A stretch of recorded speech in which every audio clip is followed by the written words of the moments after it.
How do I prepare for the future? I've gotten certain things figured out, an emergency fund, I've got some savings, but how do I practically end up figuring out how do I end up investing my money?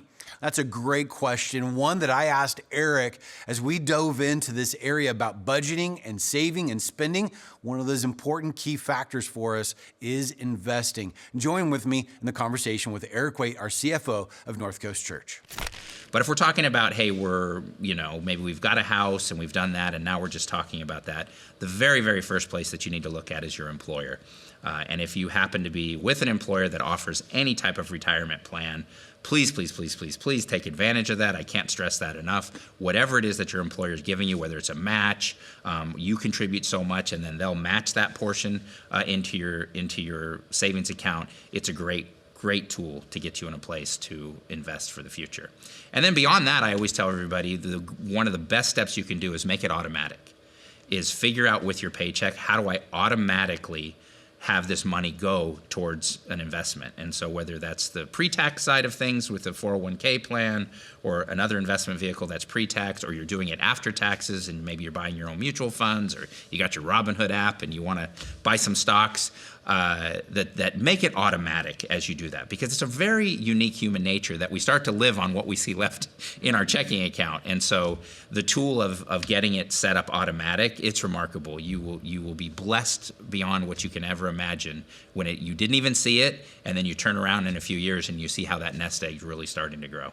Okay, so to be clear, you're not a financial advisor, yet I do want your opinion. So there's an emergency fund, and then trying to plan for retirement, maxing out what the employer is already giving us, maybe for our 401k, and maybe you need to go into your HR and just double check, am I maxing everything out? Yep. Then what would be the next thing? What would you say? An IRA, going into stocks, would you go into mutual funds? What would be one of those next best steps? Yeah, for me, I'm a big advocate, and again, I'm not a financial planner, but I would recommend low-cost ETFs.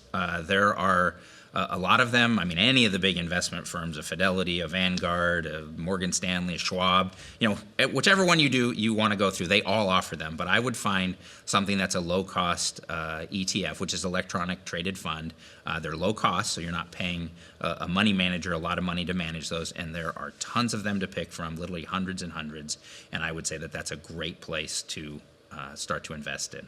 So if we're just getting started, let's probably utilize a firm that already has some wisdom versus eeny, meeny, miny, mo. Absolutely. There is so much speculation out there. And one thing I'll say when you start to talk about investing is I tell everybody to, look at your amount of money that you're going to invest in 3 areas. And the bulk of that money should be investing.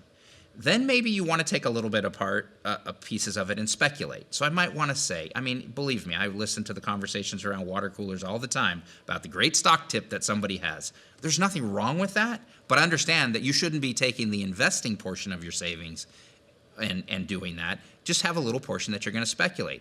And then for some of you that just want to be a day trader and you want to individually pick stocks and wake up every morning and try to beat the market or see something that's going on, I consider that called gambling. So I would say we have investing, we have speculating, and we have gambling.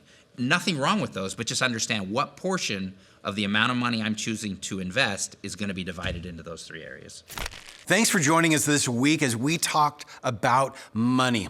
I hope that you've received some incredible financial tips and some wisdom that are going to enable you to be able to take control of your finances once again.